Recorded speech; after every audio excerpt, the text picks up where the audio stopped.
Every computer is going to have issues at some point.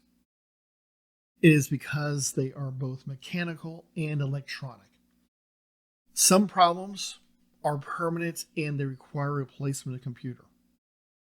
Ask the guy who has had his computer fried by lightning more than one time. Now, the good news is that they tend to be older, and now I use something called a UPS with a built-in surge protector to prevent those types of errors. But other things can happen. I've had hard drives go bad, I've had memory go bad, things like that happen. And they will tend to cause your computer to start to fail. Sometimes it's an all-at-once thing. Sometimes you start to see little issues. So if you see issues, you want to start keeping track. Like, hey, did this happen at a certain time? Did this happen after I've been using my computer for a while? Or does this start to happen more frequently? I never had issues, and then all of a sudden I'm starting to have issues.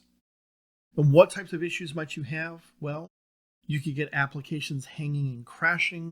You could have where you get, sometimes they call it the blue screen of death, where it just comes up and Windows says, hey, we've had an issue. We're going to reboot your machine.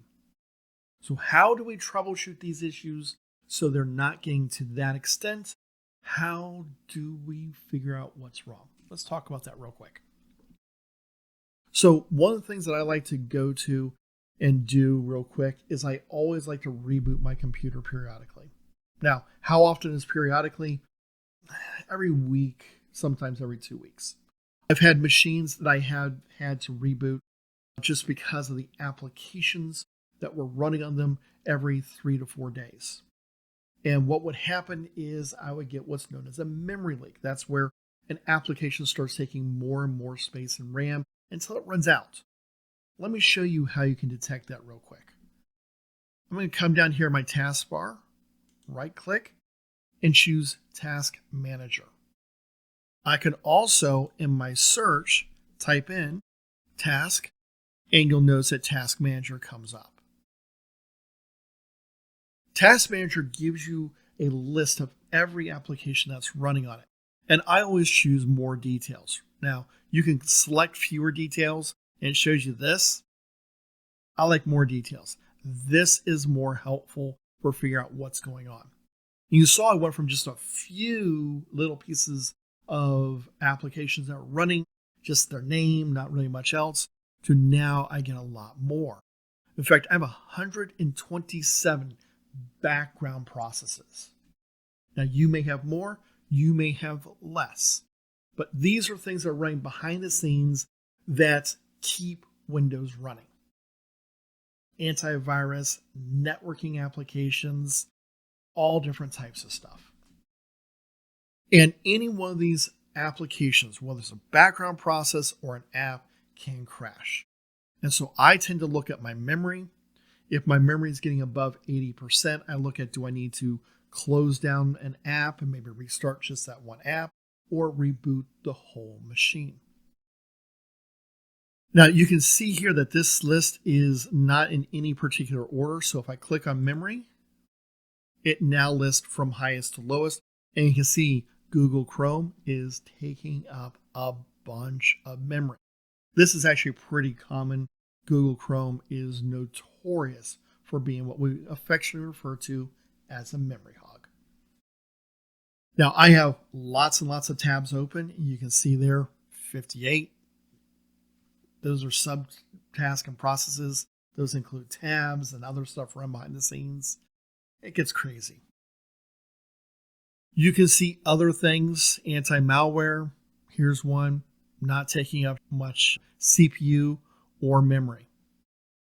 I have an app here, the Camtasia Recorder. It's taking up a lot of memory. That's actually what allows me to record this screen.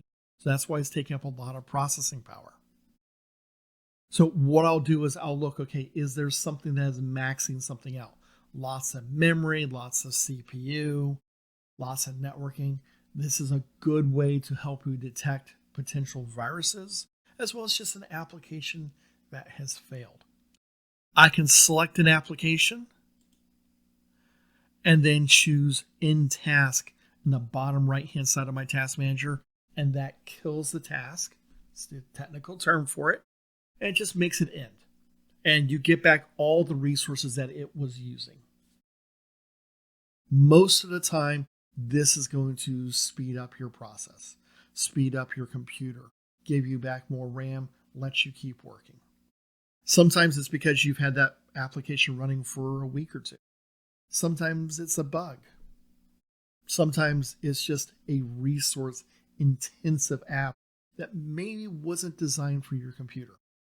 Only you can make that determination. Now, if you start to see errors and you ask yourself, okay, was this a big error? Is this a small error? The first thing I want you to do is always read the error message. A lot of times it will tell you what the error is and how to fix it. So take a look at that. It's a big help for you. If you read it, a lot of times it'll say, hey, can't connect to maybe your printer when you're trying to print. If you just click OK, then you go, why isn't my printer working? It told you. Maybe it was off. Maybe the network cable was unconnected. Who knows? But you want to take a look at something like that. Let's look at another way we can do some debugging. Another place where you can find help if you're having issues is to go to support.microsoft.com. This is all of Microsoft support. So whether it's dealing with their Copilot AI agent, whether it's dealing with Windows or Office or their Xbox gaming platform, doesn't matter. Here you can find where there's current issues and how to fix them. So right here you can see there's a trending topics. And you might say, well, I want to know about activation of Office, or I want to know what about Windows 10 end of support? What does that mean? So you can do a lot of different things with this. You can do a search.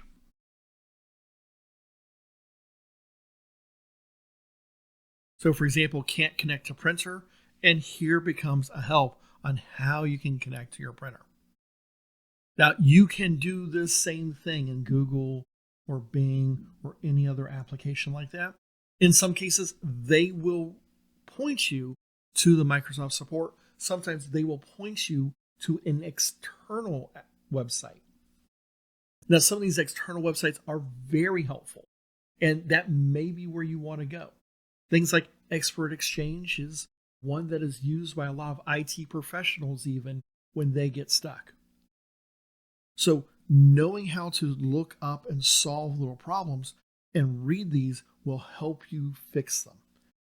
Sometimes, like I said, it's hardware that's gone bad. Sometimes it's a virus.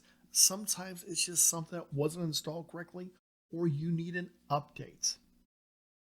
You can take an error message, type it into the support.microsoft.com website search bar, and then get a good answer. So look for these basic types of ways to do some basic problem solving. Now, what about those updates I just talked about? Well, by default, Microsoft auto updates all of your big Microsoft products.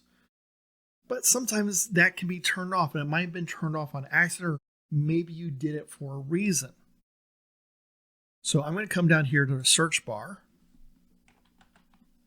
and have a section called Check for Updates. It's under your system settings.